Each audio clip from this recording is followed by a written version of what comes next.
ಆತ್ಮೀಯ ಕಾರ್ಮಿಕ ಬಂಧುಗಳೇ, ತಮಗೆಲ್ಲ ಸ್ವಾತಂತ್ರ್ಯ ದಿನಾಚರಣೆಯ ಶುಭಾಶಯಗಳು.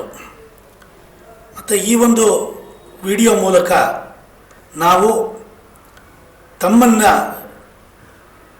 ವಿಶ್ವಾಸಕ್ಕೆ ತೆಗೆದುಕೊಂಡು AITUC ಏನು ಕನಿಷ್ಠ ಕೂಲಿಯ ವಿಷಯದಲ್ಲಿ ಹೋರಾಟಗಳನ್ನ ನಡೆಸ್ತಾ ಬಂದಿದೆ, ಅದರ ಬಗ್ಗೆ ತಮ್ಮ ಜೊತೆಯಲ್ಲಿ ಈ ಮಾಹಿತಿಯನ್ನು ಹಂಚಿಕೊಳ್ಳೋದು ಅವಶ್ಯಕ ಅಂತ ಹೇಳಿ ನಾವು ಭಾವಿಸಿದ್ದೀವಿ. ಈ ಒಂದು ವಿಡಿಯೋ ಸ್ವಲ್ಪ ಬೇಗನೆ ನಾವು ತಮಗೆ ತಲುಪಿಸಬೇಕಾಗಿತ್ತು ಅಂತ ಕಾಣುತ್ತೆ. ಸ್ವಲ್ಪ ನಾವು ತಡ ಮಾಡಿದ ಕಾರಣ ಕೆಲವೊಂದು ತಪ್ಪು ಮಾಹಿತಿಗಳು ಜನಗಳ ಮಧ್ಯದಲ್ಲಿ ಹೋಗ್ತಾ ಇದೆ ಅನ್ನೋದು ನಮ್ಮ ಗಮನಕ್ಕೆ ಬಂದಿದೆ. ಹಾಗಾಗಿ ಈ ವಿಡಿಯೋ ಮೂಲಕ ನಾವು AITUC ನಡೆಸಿದ ಹೋರಾಟಗಳ ಬಗ್ಗೆ, ಕನಿಷ್ಠ ಕೂಲಿಯ ವಿಚಾರದಲ್ಲಿ ಆದಂಥ ಬೆಳವಣಿಗೆಗಳ ಬಗ್ಗೆ ತಮ್ಮ ಗಮನಕ್ಕೆ ತರೋದಕ್ಕೆ ಇಷ್ಟಪಡ್ತೀನಿ. ಬೊಮ್ಮಾಯಿಯವರ ಸರ್ಕಾರ ಒಂದು ಕನಿಷ್ಠ ಕೂಲಿಯ ವಿಚಾರದಲ್ಲಿ ಒಂದು ರೀತಿಯಲ್ಲಿ ಭಾಳ ಉಡಾಫೆಯ ಧೋರಣೆಯಿಂದ ತಮ್ಮ ಕೊನೆಯ ಅಧಿಕಾರಾವಧಿಯ ಕೊನೆ ಹಂತದಲ್ಲಿ 34 ನೋಟಿಫಿಕೇಷನ್ಗಳನ್ನು 5ರಿಂದ 10% ಹೆಚ್ಚಳವನ್ನು ಮಾಡಿ ಅವರು ಅಧಿಸೂಚನೆಯನ್ನು ಹೊರಡಿಸಿದ್ರು ಕನಿಷ್ಠ ಕೂಲಿ ಕಾಯ್ದೆ ಅಡಿಯಲ್ಲಿ. AITUC ಇದರ ಬಗ್ಗೆ ಭಾಳ ಗಂಭೀರವಾಗಿ ತೆಗೆದುಕೊಂಡು ಇದು ಕಾನೂನು ಬಾಹಿರವಾದ್ದು, ಕಾರ್ಮಿಕ ವಿರೋಧಿಯ ಆದಂಥ ಕೆಲಸ ಇದು ತೀರ್ಮಾನ ಅಂತ ಹೇಳಿ 21/6/2023 ಇಸ್ವಿ ರಾಜ್ಯ ಹೈಕೋರ್ಟ್ ಮುಂದೆ 13103/2023 ಅನ್ನುವ ಸಂಖ್ಯೆಯ ರಿಟ್ ಪಿಟಿಷನನ್ನು ರಾಜ್ಯ ಹೈಕೋರ್ಟ್ ಮುಂದೆ ದಾಖಲು ಮಾಡಿತು. ಅದಾದ ಮೇಲೆ ನಾವು ಕೋರ್ಟ್ ಮುಂದೆ ಮಂಡಿಸಿದ ವಾದ ಸರಳವಾಗಿ ಇಷ್ಟೇ: ಈ ರೀತಿಯಾಗಿ ರ್ಯಾಂಡಮ್ ಆಗಿ 5ರಿಂದ 10% ಯಾವುದೇ ವೈಜ್ಞಾನಿಕ ಆಧಾರ ಇಲ್ಲದೆ ರೆಪ್ಟಕೋಸ್ ಬ್ರೆಡ್ ಕೇಸ್ನಲ್ಲಿ ಸುಪ್ರೀಂ ಕೋರ್ಟ್ ನಿಗದಿಪಡಿಸಿರ್ತಕ್ಕಂಥ ಮಾನದಂಡಗಳನ್ನು ಅನುಸರಿಸದೆ ಈ ರೀತಿಯಾಗಿ ಒಂದು ಬೇಕಾಬಿಟ್ಟಿಯಾಗಿ 5-10% ವೇತನ ಹೆಚ್ಚಳ ಮಾಡಿರೋದು ಕಾನೂನು ಬಾಹಿರವಾದ್ದು ಅಂತ ಹೇಳಿ ನಾವು ಹೈಕೋರ್ಟ್ ಮುಂದೆ ವಾದ ಮಂಡಿಸಿದ್ವಿ. ರಾಜ್ಯದ ಮಾನ್ಯ ಉಚ್ಚ ನ್ಯಾಯಾಲಯ ನಮ್ಮ ವಾದವನ್ನು ಪುರಸ್ಕರಿಸಿ ರೆಪ್ಟಕೋಸ್ ಬ್ರೆಡ್ ಕೇಸ್ನಲ್ಲಿ ಸುಪ್ರೀಂ ಕೋರ್ಟ್ ನಿಗದಿಪಡಿಸಿರ್ತಕ್ಕಂಥ ಮಾನದಂಡಗಳನ್ನು ಅನುಸರಿಸಿ ವೇತನ ನಿಗದಿ ಮಾಡಬೇಕು ಅಂತ ಹೇಳಿ ರಾಜ್ಯ ಸರ್ಕಾರ ಹೊರಡಿಸಿದಂಥ 34 ಏನು ಅಧಿಸೂಚನೆ ಇತ್ತು ಅದನ್ನು ರದ್ದುಪಡಿಸಿತು. ಆ ಎಲ್ಲ ನೋಟಿಫಿಕೇಷನ್ನ ಕ್ವಾಶ್ ಮಾಡಿದ ಮೇಲೆ ಮಾಲೀಕರು ತಮ್ಮನ್ನು ಪರಿಗಣಿಸಲಿಲ್ಲ, ತಮಗೆ ನೋಟಿಸ್ ಕೊಡಲಿಲ್ಲ ಅಂತ ಹೇಳಿ ಡಿವಿಷನ್ ಬೆಂಚ್ ಮುಂದೆ ಹೋಗಿ ಆ ರಿಟ್ ಅಪೀಲ್ ವಿರುದ್ಧ ಡಿವಿಷನ್ ಬೆಂಚಲ್ಲಿ ರಿಟ್ ಅಪೀಲನ್ನು ಸಲ್ಲಿಸಿದರು. ಅಲ್ಲೂ ಸಹ ನಾವು ಚೆನ್ನೈನಿಂದ ವಿ ಪ್ರಕಾಶ್ ಅನ್ನುವಂಥ ಹಿರಿಯ ವಕೀಲರನ್ನು, ಕಾರ್ಮಿಕರ ಪರ ವಕೀಲರವರು, ಅವರನ್ನು ಕರೆಸಿ ನಮ್ಮ ರಾಜ್ಯ ಹೈಕೋರ್ಟ್ನ ವಿಭಾಗೀಯ ಪೀಠದ ಮುಂದೆ ನಾವು ಸಮರ್ಥವಾಗಿ ಕೇಸನ್ನು ವಾದ ಮಂಡಿಸಿದ್ವಿ. ನಮ್ಮ ವಾದವನ್ನು ಡಿವಿಷನ್ ಬೆಂಚು ಸಹ ಪುರಸ್ಕರಿಸಿ ಈ ಯಾರು ಮಾಲೀಕರ ಪ್ರತಿನಿಧಿಗಳಿದ್ದಾರೆ, ಅದು ನೋಟಿಫಿಕೇಷನ್ನು ಸರ್ಕಾರ ಹೊರಡಿಸಿದ್ರಿಂದ ನಾವು ಮಾಲೀಕರಿಗೆ ನೋಟಿಸ್ ಕೊಡೋ ಅಗತ್ಯ ಇಲ್ಲ ಅನ್ನೋದು ನಮ್ಮ ಅಭಿಪ್ರಾಯ ಆಗಿತ್ತು. ಆದರೆ ಹೈಕೋರ್ಟು ಅವರ ಒಂದು ಅಭಿಪ್ರಾಯವನ್ನು ಪರಿಗಣಿಸಿ ನೀವು ಮಾಡಿರಿ ಅಂತ ಹೇಳಿ ಮತ್ತೆ ಅದನ್ನು ಸಿಂಗಲ್ ಬೆಂಚ್ಗೆ ರಿಮಾಂಡ್ ಮಾಡ್ತದ್ದು. ಅದು ಆ ರೀತಿ ಒಂದು ಹಂತದ ಬೆಳವಣಿಗೆ. ಸೊ ಆ ಹಂತದಲ್ಲಿ ರಾಜ್ಯ ಸರ್ಕಾರ ಏನು 34 ನೋಟಿಫಿಕೇಷನ್ಗಳನ್ನು ಹಿಂಪಡೆದು ಹೊಸ ನೋಟಿಫಿಕೇಷನನ್ನು ಹೊರಡಿಸಿ, ಅಷ್ಟೊತ್ತಿಗಾಗಲೇ ಕಾಂಗ್ರೆಸ್ ಸರ್ಕಾರ ಅಧಿಕಾರಕ್ಕೆ ಬಂದಿತ್ತು. ಆಗಲೂ ಸಹ ಮಾನ್ಯ ಸಂತೋಷ್ ಲಾಡ್ ಅವರು ಕಾರ್ಮಿಕ ಸಚಿವರಾಗಿದ್ದರು. ಅವರನ್ನು ನಾವು ಹಲವಾರು ಸಲ ಭೇಟಿ ಮಾಡಿ ಅವರಿಗೆ ಈ ಕನಿಷ್ಠ ಕೂಲಿಯ ವಿಚಾರದಲ್ಲಿ ನಾವು ಅವರಿಗೆ ಕಾರ್ಮಿಕರ ಪರವಾಗಿ ತಿಳುವಳಿಕೆನ ಕೊಡಲಿಕ್ಕೆ ಸಾಧ್ಯ ಆಯಿತು. ಅದು ಎಲ್ಲಿವರೆಗೂ ಅದು ನಮ್ಮ ಕೆಲಸ ಪರಿಣಾಮಕಾರಿಯಾಗಿತ್ತು ಅಂದರೆ, ಇವತ್ತು ಸಂತೋಷ್ ಲಾಡ್ ಅವರು ಬಹಳ ಸರ್ಕಾರದ ಪರವಾಗಿ ನಾವು ರೆಪ್ಟಕೋಸ್ ಬ್ರೆಡ್ ತೀರ್ಮಾನದ ಏನು ಮಾನದಂಡಗಳಿದ್ದಾವೆ ಅದರ ಒಂದು ಆಧಾರದಲ್ಲಿ ಕನಿಷ್ಠ ಕೂಲಿಯನ್ನು ನಿಗದಿಪಡಿಸ್ತೀವಿ ಅಂತ ಹೇಳಿ ಅವರು ಸರ್ಕಾರದ ನೀತಿಯಾಗಿ ಅದನ್ನು ಘೋಷಣೆ ಮಾಡಿದ್ರು. ಸೊ ಅದಾದ ಮೇಲೆ ಈಗ ವೈಜ್ಞಾನಿಕವಾಗಿ ಆಧಾರವಾಗಿ ವೇತನ ನಿಗದಿ ಮಾಡಬೇಕು ಅಂತ ಹೇಳಿದಾಗ AITUC ಕೂಡ ಹಲವಾರು ನಗರಗಳಲ್ಲಿ ಒಂದು ಪ್ರೈಸ್ ಸರ್ವೆ ಎಲ್ಲ ಮಾಡಿ ಅದರ ಆಧಾರದ ಮೇಲೆ ನಾವು ಕನಿಷ್ಠ ಕೂಲಿ 31,556 ರೂಪಾಯಿ ಇರಬೇಕು ಅಂತ ಹೇಳಿ ನಾವು ಅಡ್ವೈಸರಿ ಬೋರ್ಡ್ ಮುಂದೆ ನಮ್ಮ ವಾದವನ್ನು ಮಂಡಿಸಿ ನಾವು ಕನಿಷ್ಠ ಕೂಲಿಯ ನಿಗದಿ ವಿಚಾರದಲ್ಲಿ AITUC ನಿಲುಮೆಯನ್ನು ನಾವು ಪ್ರತಿಪಾದನೆ ಮಾಡಿದ್ವಿ. ಅದಾದ ಮೇಲೆ ಸರ್ಕಾರ ಕೂಡ ಒಂದು ವೈಜ್ಞಾನಿಕವಾಗಿ ವೇತನ ಒಂದು ಪರಿಷ್ಕರಣೆ ಮಾಡಬೇಕು ಅಂತ ಹೇಳಿ ಅವರು ಸಹ ಮಾರ್ಕೆಟ್ ಸರ್ವೆ ಎಲ್ಲ ಮಾಡಿ ಕೊನೆಗೆ ಅವರು ಡ್ರಾಫ್ಟ್ ನೋಟಿಫಿಕೇಷನ್ನ 2025ನೇ ಇಸ್ವಿ ಏಪ್ರಿಲ್ 11ನೇ ತಾರೀಕು ಕರಡು ಅಧಿಸೂಚನೆಯನ್ನು ಹೊರಡಿಸಿದ್ರು. ಸುಮಾರು 1 ವರ್ಷ 1 ತಿಂಗಳ ನಂತರ ಅಂತಿಮ ಅಧಿಸೂಚನೆ 12/5/2026ಕ್ಕೆ ಅಂತಿಮ ಅಧಿಸೂಚನೆಯನ್ನು ಅದು ಸರ್ಕಾರ ಹೊರಡಿಸಿದೆ. ಈ ಎರಡೂ ಅಧಿಸೂಚನೆಯಲ್ಲಿ ತಾವು ಗಮನಿಸ್ಬೋದು, AITUC ಅವರು ರಾಜ್ಯ ಹೈಕೋರ್ಟ್ ಮುಂದೆ ಸಲ್ಲಿಸಿದ ರಿಟ್ ಅರ್ಜಿಯಲ್ಲಿ ರಾಜ್ಯ ಹೈಕೋರ್ಟ್ ನೀಡಿದ ನಿರ್ದೇಶನದ ಅನುಸಾರ ಅಂತೆಲ್ಲ ಬರೆದಿದ್ದಾರೆ. ಇದು ಬಹಳ ಸ್ಪಷ್ಟವಾಗಿ ಏನು ತೋರಿಸುತ್ತೆ ಅಂದರೆ ಈ ಇಡೀ ಹೋರಾಟದಲ್ಲಿ AITUC ಏಕಾಂಗಿಯಾಗಿ ಈ ಒಂದು ಕಾನೂನಿನ ಹೋರಾಟವನ್ನು ನಡೆಸ್ತು ಅನ್ನೋದು ಬಹಳ ಸ್ಪಷ್ಟವಾಗಿದೆ.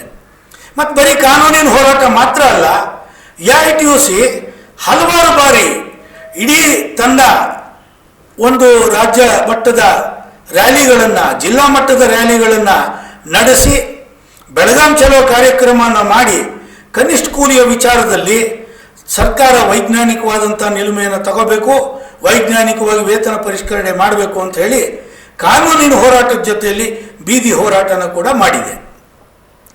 ಬಟ್ AITUCಯ ಈ ಒಂದು ಗಂಭೀರವಾದ ಪ್ರಯತ್ನ ಎಷ್ಟು ಪರಿಣಾಮಕಾರಿ ಆಯಿತು ಅಂದರೆ ರಾಷ್ಟ್ರ ಮಟ್ಟದಲ್ಲೂ ಕೂಡ ಈ ಒಂದು AITUCಯ ವರ್ಕಿಂಗ್ ಕಮಿಟಿಯಲ್ಲಿ, AITUCಯ ಜನರಲ್ ಕೌನ್ಸಿಲ್ನಲ್ಲಿ ಈ ಒಂದು ಹೋರಾಟಗಳು ಅಲ್ಲಿ ಚರ್ಚೆ ಆಗಿ ಅದಕ್ಕೆ ಬಹಳ ಮೆಚ್ಚುಗೆ ಬಂದದ್ದು ಮಾತ್ರ ಅಲ್ಲ, ತಮ್ಮ ತಮ್ಮ ರಾಜ್ಯಗಳಲ್ಲಿ ಹರಿಯಾಣ ಇರ್ಬೋದು, ರಾಜಸ್ಥಾನ್ ಇರ್ಬೋದು, ಉತ್ತರ ಪ್ರದೇಶ ಇರ್ಬೋದು, ಉತ್ತರಾಖಂಡ್ ಇರ್ಬೋದು, ತೆಲಂಗಾಣ, ಆಂಧ್ರ ಪ್ರದೇಶ್, ಒರಿಸ್ಸಾ, ಪಶ್ಚಿಮ ಬಂಗಾಳ, ಬಿಹಾರ, ಹಲವಾರು ರಾಜ್ಯಗಳಲ್ಲಿ ಈ ಕನಿಷ್ಠ ಕೂಲಿಯ ಪ್ರಶ್ನೆಯನ್ನು AITUCಯ ರಾಜ್ಯ ಸಮಿತಿಗಳು ಗಂಭೀರವಾಗಿ ತಗೊಂಡು ಅಲ್ಲೂ ಕೂಡ 10-11 ವರ್ಷಗಳ ಕಾಲ ಬೋರ್ಡೇ ಕಾನ್ಸ್ಟಿಟ್ಯೂಟ್ ಮಾಡಿಲ್ಲ, ಮಿನಿಮಮ್ ವೇಜ್ ಅಡ್ವೈಸರಿ ಬೋರ್ಡು ವೇತನ ಪರಿಷ್ಕರಣೆನೇ ಮಾಡಿಲ್ಲ 10-11 ವರ್ಷ. ಅಲ್ಲೆಲ್ಲ ಒಂದು ಚಾಲನೆ ಸಿಕ್ಕಿ ಈ ಒಂದು ವೇತನ ಪರಿಷ್ಕರಣೆ ಆ ರಾಜ್ಯಗಳಲ್ಲೂ ಕೂಡ ಪರಿಣಾಮಕಾರಿಯಾಗಿ ಆಯಿತು ಅಂತ ಹೇಳಲಿಕ್ಕೆ AITUC ರಾಜ್ಯ ಸಮಿತಿ ಬಹಳ ಹೆಮ್ಮೆ ಪಡುತ್ತೆ. ಮತ್ತು ಇದರ ಜೊತೆಯಲ್ಲಿ ನಮ್ಮ ರಾಜ್ಯದಲ್ಲಿ ಇತ್ತೀಚಿನ ಬೆಳವಣಿಗೆ ಏನು ಅಂತಂದರೆ JCTU ಕೂಡ ಈ ಒಂದು ಕನಿಷ್ಠ ಕೂಲಿಯ ಪ್ರಶ್ನೆಯನ್ನು ಭಾಳ ಗಂಭೀರವಾಗಿ ತಗೊಂಡಿದೆ. ಮತ್ತು JCTU ಅಲ್ಲಿ ಗಂಭೀರವಾಗಿ ಚರ್ಚೆ ಮಾಡಿ ಮೊನ್ನೆ ಜುಲೈ 30ನೇ ತಾರೀಕು ಕೂಡ ಒಂದು ರಾಜ್ಯ ಮಟ್ಟದ ಪ್ರತಿಭಟನೆಯನ್ನು JCTU ಇಂದ ಮಾಡಿದ್ದಾರೆ. ಮತ್ತು ಬೇರೆ ಬೇರೆ ಸಂಘಟನೆಗಳು ಕೂಡ ಇವತ್ತು ಕನಿಷ್ಠ ಕೂಲಿಯ ವಿಚಾರದಲ್ಲಿ ಹೋರಾಟಗಳನ್ನ ಮಾಡೋದಕ್ಕೆ ಮುಂದೆ ಬಂದಿದೆ.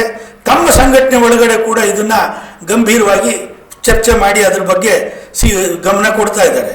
ಇದೊಂದು ಭಾಳ ಒಳ್ಳೆಯ ಬೆಳವಣಿಗೆ.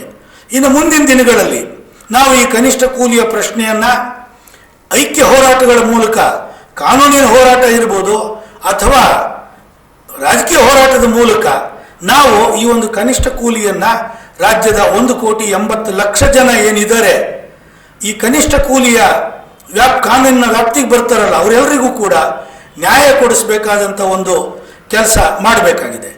ಇದರಲ್ಲಿ AITUC ಮುಂಚೂಣಿ ಪಾತ್ರ ವಹಿಸಿದೆ, ಹಿಂದೆ ಕೂಡ ಇವತ್ತು ಕೂಡ ವಹಿಸ್ತಾ ಇದೆ, ಮುಂದೆ ಕೂಡ ಬೇರೆ ಸಂಘಟನೆಗಳ ಜೊತೆಯಲ್ಲಿ ಕೈ ಜೋಡಿಸಿ ಈ ಹೋರಾಟವನ್ನು ಮುನ್ನಡೆಸುತ್ತೆ ಅಂತ ಹೇಳಲಿಕ್ಕೆ ನಾನು ಬಯಸ್ತೀನಿ. ಮತ್ತು ಈ ಒಂದು ಕನಿಷ್ಠ ಕೂಲಿಯ ವಿಚಾರದಲ್ಲಿ ಅಂತಿಮ ಅಧಿಸೂಚನೆ ಬಂದ ಮೇಲೆ ಈ ಸರ್ಕಾರದಲ್ಲಿ ಇರ್ತಕ್ಕಂಥ ಆರ್ಥಿಕ ಇಲಾಖೆ ಅಂತ ಒಂದಿದೆ, ಅವರು ಅದೊಂದು ಮಹಾನ್ ಜನವಿರೋಧಿ ಇಲಾಖೆ ಅದು ಅಂತ ಹೇಳಿದ್ರೆ ಆಶ್ಚರ್ಯ ಇಲ್ಲ. ಅವರ ಒಂದು ಏನದು ಅನಗತ್ಯ ಖರ್ಚುಗಳಿಗೆ ಕಡಿವಾಣ ಹಾಕಬೇಕು ಅನ್ನೋ ಕಾರಣಕ್ಕಾಗಿ ಬಂದಂಥ ಈ ಆರ್ಥಿಕ ಇಲಾಖೆ ಕಾನೂನು ಮತ್ತು ಸಂವಿಧಾನವನ್ನು ಗಾಳಿಗೆ ತೂರಿ ತನಗೆ ತಾನೇ ಒಂದು ಅಧಿಕಾರವನ್ನು ಹೇರಿಕೊಂಡು ಎಲ್ಲ ಕೆಲಸಗಳಿಗೂ ಅಡ್ಡಗಾಲ ಹಾಕೋದು ಈ ಆರ್ಥಿಕ ಇಲಾಖೆಯ ಒಂದು ಪ್ರವೃತ್ತಿ ಆಗಿಬಿಟ್ಟಿದೆ. ಕನಿಷ್ಠ ಕೂಲಿಯನ್ನು ಅಡ್ವೈಸರಿ ಬೋರ್ಡು ಮತ್ತು ಅದರ ಆಧಾರದಲ್ಲಿ ಸರ್ಕಾರ ಅಂತಿಮ ಅಧಿಸೂಚನೆ ಹೊರಡಿಸಿದ ಮೇಲೆ ಈ ಒಂದು ಆರ್ಥಿಕ ಇಲಾಖೆ ತನ್ನ ಅನುಮೋದನೆ ಪಡ್ಕೊಳ್ಳಿಲ್ಲ ಅನ್ನೋ ಕಾರಣ ಮುಂದೊಡ್ಡಿ ಅಲ್ಲಿ ಯಾರೋ ಒಬ್ಬರು ಅಧಿಕಾರಿ ಸರ್ಕಾರದ ಅಡಿಯಲ್ಲಿ ಕೆಲಸ ಮಾಡ್ತಕ್ಕಂಥ ಕನಿಷ್ಠ ಕೂಲಿಯ ಅನ್ವಯ ಆಗ್ತಕ್ಕಂಥ ಜನ, ಸಹಜವಾಗಿ ಅವರು ಗುತ್ತಿಗೆ ಕಾರ್ಮಿಕರು, ಅವರೆಲ್ಲರೂ ಇವತ್ತು ರಾಜ್ಯ ಸರ್ಕಾರದ ಅಡಿಯಲ್ಲಿ ಸುಮಾರು 1,02,40,000 ಜನ ಕಾಯಂ ನೌಕರರು ಇದ್ದರೆ ಸುಮಾರು ಹತ್ರ 4 ಲಕ್ಷ ಜನ ಹೊರಗುತ್ತಿಗೆ ಆಧಾರದಲ್ಲಿ ಕೆಲಸ ಮಾಡ್ತಾರೆ. ಅವರಿಗೆ ಈ ಕನಿಷ್ಠ ಕೂಲಿ ಅನ್ವಯ ಆದರೆ ಸರ್ಕಾರಕ್ಕೆ ಹೊರೆ ಆಗಿಬಿಡುತ್ತೆ ಅಂತ ಹೇಳಿ ಒಂದು ಸುತ್ತೋಲೆಯನ್ನು ಹೊರಡಿಸಿ ಇದರ ಒಂದು ಅನುಷ್ಠಾನವನ್ನು ಸರ್ಕಾರದ ಆರ್ಥಿಕ ಇಲಾಖೆ ತಡೆ ಮಾಡಿದೆ. ಇದು ಕಾನೂನು ಬಾಹಿರವಾದ್ದು. ನಾವು AITUC ವತಿಯಿಂದ ಇದನ್ನು ಖಂಡನೆ ಮಾಡ್ತೀವಿ. ಇವತ್ತು 7ನೇ ವೇತನ ಆಯೋಗದ ಆರ್ಥಿಕ ಹೊರೆ ಸುಮಾರು 20,000 ಕೋಟಿ ರೂಪಾಯಿ. ಆದರೆ ಹಲವಾರು ಇಲಾಖೆಗಳಲ್ಲಿ ಕೆಲಸ ಮಾಡ್ತಕ್ಕಂಥ C ಮತ್ತು D ನೌಕರರು ಏನು ಗುತ್ತಿಗೆ ಪದ್ಧತಿಯಲ್ಲಿ ಕೆಲಸ ಮಾಡ್ತಾರೆ ಅವರಿಗೆ ಒಂದು 2,000 ಕೋಟಿ ರೂಪಾಯಿ ಖರ್ಚು ಬರ್ಬೋದು ಅಂತ ಹೇಳಿ ಆರ್ಥಿಕ ಇಲಾಖೆದು ವಾದ. ಇಷ್ಟು ದೊಡ್ಡ ಪ್ರಮಾಣ 4,50,000 ಕೋಟಿ ರೂಪಾಯಿ ಬಜೆಟ್ ಇರ್ತಕ್ಕಂಥ ಒಂದು ರಾಜ್ಯದಲ್ಲಿ ರಾಜ್ಯ ಸರ್ಕಾರದ ಮೂಗಿನ ಅಡಿಯಲ್ಲಿ ಕಾಯಂ ಸ್ವರೂಪದ ಕೆಲಸಗಳನ್ನು ಗುತ್ತಿಗೆ ಕೆಲಸಗಾರರ ಮೂಲಕ ಮಾಡಿಸೋದೇ ದೊಡ್ಡ ಉಲ್ಲಂಘನೆ. ಸರ್ಕಾರವೇ ಈ ವಿಚಾರದಲ್ಲಿ ಅತ್ಯಂತ ದೊಡ್ಡ ಅಪರಾಧಿ ಸ್ಥಾನದಲ್ಲಿ ನಿಲ್ಲಬೇಕಾದಂಥ ಒಂದು ಕಾರ್ಮಿಕ ವಿರೋಧಿ ನಡವಳಿಕೆಯನ್ನು ಮಾಡ್ತಾ ಇದೆ. ಅವರಿಗೆ ಸಂಬಳದ ಹೆಚ್ಚಳ ಮಾಡಬೇಕು ಅನ್ನುವಾಗ ವೇತನ ಆಯೋಗ ಗುತ್ತಿಗೆ ಕಾರ್ಮಿಕರಿಗೆ ಅನ್ವಯ ಆಗಲ್ಲ. ಸೊ ಅವರಿಗೆ ಈ ಒಂದು ಕನಿಷ್ಠ ಕೂಲಿಯ ಪರಿಷ್ಕರಣೆಯ ಮೂಲಕ ಅವರಿಗೆ ಸಂಬಳ ಹೆಚ್ಚು ಮಾಡಬೇಕು ಅನ್ನುವಾಗ ಆರ್ಥಿಕ ಇಲಾಖೆಯ ಅಧಿಕಾರಿಗಳು ಖ್ಯಾತೆ ತೆಗೆದಿರೋದು ನಿಜಕ್ಕೂ ಖಂಡನೀಯ. ಮತ್ತೆ ಈ ಗುತ್ತಿಗೆ ಕಾರ್ಮಿಕರ ಪದ್ಧತಿಯಲ್ಲಿ GSTಯ ಮೂಲಕ ರಾಜ್ಯದ ಪಾಲು ಸುಮಾರು 9% ರಾಜ್ಯಕ್ಕೆ, 9% ಕೇಂದ್ರಕ್ಕೆ ಬರುತ್ತೆ. ಈ ಗುತ್ತಿಗೆ ಕಾರ್ಮಿಕರಿಗೆ ಏನು ಖಾಸಗಿ ಮಾಲೀಕರು ವೇಜಸ್ಸನ್ನು ಕೊಡ್ತಾರೆ ಅದಕ್ಕೆ GSTನೇ ಸುಮಾರು 6,000 ಕೋಟಿ ರೂಪಾಯಿಗೂ ಹತ್ರ ಬರುತ್ತೆ. ಕನಿಷ್ಠ ಪ್ರಮಾಣದಲ್ಲಿ ನಾವು ಅಂದಾಜು ಮಾಡಿದ್ರು. ಅದರಿಂದ ಇವತ್ತು ರಾಜ್ಯ ಸರ್ಕಾರಕ್ಕೆ 2,000 ಕೋಟಿ ರೂಪಾಯಿ ಹೆಚ್ಚುವರಿ ಹೊರೆ ಆದರೂ ಕೂಡ ಖಾಸಗಿ ಮಾಲೀಕರು ಗುತ್ತಿಗೆ ಪದ್ಧತಿಯಲ್ಲಿ ಕೆಲಸಗಾರನ ನೇಮಿಸಿಕೊಳ್ಳುವಾಗ ಕೊಡ್ತಕ್ಕಂಥ GSTಯಲ್ಲಿ ರಾಜ್ಯ ಸರ್ಕಾರಕ್ಕೆ ಅದಕ್ಕೂ ಮೀರಿದಂಥ ವರಮಾನ ಬರುತ್ತೆ. ಅಂಥ ಸನ್ನಿವೇಶದಲ್ಲಿ ರಾಜ್ಯ ಸರ್ಕಾರದ ಅಡಿಯಲ್ಲಿ ಕೆಲಸ ಮಾಡ್ತಕ್ಕಂಥ ಜನರಿಗೆ ಶೋಷಣೆ ಮಾಡ್ತಕ್ಕಂಥ ಒಂದು ಕೆಲಸವನ್ನು ರಾಜ್ಯ ಸರ್ಕಾರ ಕೈ ಬಿಡಬೇಕು ಅನ್ನುವಂಥ ಹೋರಾಟವನ್ನು ಕೂಡ ನಾವು ಮುಂದಿನ ದಿನಗಳಲ್ಲಿ ಮಾಡಬೇಕಾಗಿದೆ. ಇತ್ತೀಚಿನ ಒಂದು ಬೆಳವಣಿಗೆಯನ್ನು ತಮ್ಮ ಗಮನಕ್ಕೆ ತರುವುದಾದರೆ, ನಿನ್ನೆ ನಡೆದಂತಹ ಒಂದು ಕ್ಯಾಬಿನೆಟ್ ಸಭೆಯಲ್ಲಿ ರಾಜ್ಯ ಸರ್ಕಾರ ಮಾಲೀಕರ ಒತ್ತಾಯವನ್ನು ಕಾನೂನು ಪ್ರಕಾರ ಅಂತೂ ಅವರಿಗೆ ಮಾಲೀಕರಿಗೆ ಈ ಒಂದು ಹೋರಾಟದಲ್ಲಿ ಗೆಲುವು ಸಿಗಲಿಕ್ಕೆ ಸಾಧ್ಯನೇ ಇಲ್ಲ. ಸುಪ್ರೀಂ ಕೋರ್ಟ್ವರೆಗೂ ಹೋಗಿ ಮಾಲೀಕರು, ಗಾರ್ಮೆಂಟ್ ಮತ್ತು ಟೆಕ್ಸ್ಟೈಲ್ ಮಾಲೀಕರು ಸುಪ್ರೀಂ ಕೋರ್ಟ್ವರೆಗೂ ಹೋಗಿ ಅಲ್ಲಿಂದ ಚೀಮಾರಿ ಹಾಕ್ಸ್ಕೊಂಡು ಬಂದಿದ್ದಾರೆ ಕನಿಷ್ಠ ಕೂಲಿಯ ವಿಚಾರದಲ್ಲಿ. ಅದು ಅವರು ಎಲ್ಲೋ ಹೊರಗಡೆ ಕೂಡ ಹೇಳೋದಿಲ್ಲ. ಸೊ ಮತ್ತೆ ಈಗ ಕಾನೂನಿನ ಹೋರಾಟದಲ್ಲಿ ಅವರು ಗೆಲ್ಲಲಿಕ್ಕೆ ಸಾಧ್ಯನೇ ಇಲ್ಲ. ಅಂಥ ಸನ್ನಿವೇಶದಲ್ಲಿ ರಾಜ್ಯ ಸರ್ಕಾರದ ಮೇಲೆ ಅನೈತಿಕ ಒತ್ತಡವನ್ನು ಈ ಖಾಸಗಿ ಮಾಲೀಕರು ಹಾಕಿ ಈ ಒಂದು ಕನಿಷ್ಠ ಕೂಲಿಯ ಸೂಚನೆಯನ್ನು ವಿಳಂಬ ಮಾಡಲಿಕ್ಕೆ ಇವತ್ತು ಕಾರಣೀಭೂತರಾಗಿದ್ದಾರೆ. ರಾಜ್ಯ ಸರ್ಕಾರ ಯಾವುದೇ ಕಾರಣಕ್ಕೂ ಈ ಒಂದು ಅನೈತಿಕ ಒತ್ತಡಕ್ಕೆ ಮಣಿಯಬಾರದು. ರಾಜ್ಯ ಸರ್ಕಾರದಲ್ಲಿರ್ತಕ್ಕಂಥ ಕನಿಷ್ಠ ಕೂಲಿ ವ್ಯಾಪ್ತಿಗೆ ಬರ್ತಕ್ಕಂಥ ಗುತ್ತಿಗೆ ಕಾರ್ಮಿಕರಿಗೂ ಕೂಡ ನ್ಯಾಯ ಕೊಡಬೇಕು ಅನ್ನೋದನ್ನು AITUC ಒತ್ತಾಯ ಮಾಡುತ್ತೆ. ಸೊ ನಿನ್ನೆ ಕ್ಯಾಬಿನೆಟ್ ಕಮಿಟಿಯಲ್ಲಿ ಅವರು ತೀರ್ಮಾನ ಮಾಡಿ ಉಪಸಮಿತಿಯನ್ನು ರಚನೆ ಮಾಡಿದ್ದಾರೆ. ಕ್ಯಾಬಿನೆಟ್ ಸಭೆಯಲ್ಲಿ ಡಾಕ್ಟರ್ G. ಪರಮೇಶ್ವರ್ ಅವರು ಉಪಮುಖ್ಯಮಂತ್ರಿಗಳ ಅಧ್ಯಕ್ಷತೆಯಲ್ಲಿ, MB ಪಾಟೀಲ್ ಅವರು ಮತ್ತು ಸಂತೋಷ್ ಲಾಡ್ ಅವರು ಕಾರ್ಮಿಕ ಸಚಿವರು ಮತ್ತು ಕೈಗಾರಿಕೆ ಸಚಿವರು ಇಬ್ಬರು ಒಳಗೊಂಡಂಥ ಒಂದು ಉಪಸಮಿತಿಯನ್ನು ರಚನೆ ಮಾಡಿ ಅದಕ್ಕೆ ಅದನ್ನು ಕಳಿಸ್ಕೊಟ್ಟಿದ್ದಾರೆ. ಇದು ಎಲ್ಲವೂ ಸಹ ಕಾನೂನಲ್ಲಿ ಅವಕಾಶ ಇಲ್ಲ. ರಾಜ್ಯ ಸರ್ಕಾರ ತನ್ನ ನೌಕರರಿಗೆ ಅನುಷ್ಠಾನ ಮಾಡೋ ವಿಚಾರದಲ್ಲಿ ಬೇಕಾದ್ರೆ ಅದನ್ನೆಲ್ಲ ಅಧ್ಯಯನ ಮಾಡ್ಬೋದು. ಆದರೆ ಒಟ್ಟಾರೆಯಾಗಿ ಇಡೀ ಅಧಿಸೂಚನೆಯನ್ನು ಅವರು ಮಾಡಿರ್ತಕ್ಕಂಥದ್ದು ಒಂದು ವಿಳಂಬ ಧೋರಣೆ ಆಗುತ್ತೆ.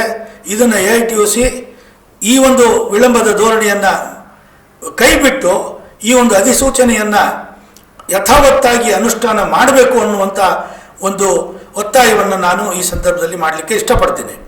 ನನ್ನ ಇನ್ನೊಂದು ಭಾಳ ಮುಖ್ಯವಾದ ವಿಚಾರ ಏನು ಅಂದರೆ, ಈ ಬಾರಿಯ ಅಧಿಸೂಚನೆಯಲ್ಲಿ ಸುಮಾರು 62 ಉದ್ದಿಮೆಗಳು ಒಂದೇ ನೋಟಿಫಿಕೇಶನ್ ಬಂದಿದೆ. ಈ ವಿಚಾರದಲ್ಲಿ ಕೂಡ AITUC ಕಾರ್ಮಿಕ ಇಲಾಖೆ ಜೊತೆಯಲ್ಲಿ ಸರ್ಕಾರದ ಜೊತೆಯಲ್ಲಿ ಸಾಕಷ್ಟು ಒತ್ತಾಯವನ್ನು ಮಾಡಿ ಇದನ್ನು ಆಗ ಮಾಡಲಿಕ್ಕೆ ಸಾಧ್ಯ ಆಗಿದೆ. ಮತ್ತು 4 ಝೋನ್ ಇದ್ದದ್ದು 3 ಝೋನ್ಗೆ ಇಳಿದಿದೆ. ಒಂದು GBA ಝೋನ್ 1 ಆದರೆ, ಎರಡನೇ ಝೋನು ಮಹಾನಗರ ಪಾಲಿಕೆಗಳಿರ್ತಕ್ಕಂಥ ಜಿಲ್ಲಾ ಕೇಂದ್ರಗಳು, ಮೂರನೇದು ಈ ಎರಡೂ ವ್ಯಾಪ್ತಿಯನ್ನು ಮಹಾನಗರ ಪಾಲಿಕೆಗಳು ಮತ್ತು GBA ಅಲ್ಲದ ರಾಜ್ಯದ ಇಡೀ ಪ್ರದೇಶ ಝೋನ್ 3ಗೆ ಬರುತ್ತೆ. ಇದರ ಪರಿಣಾಮವಾಗಿ ನಾವು ಕೇಳಿದಷ್ಟು ವೇತನ ಹೆಚ್ಚಳ ರಾಜ್ಯ ಸರ್ಕಾರದ ಮೇ 12ರ ಅಧಿಸೂಚನೆಯಲ್ಲಿ ಬರಲಿಲ್ಲ ಅನ್ನೋದು ನಿಜ.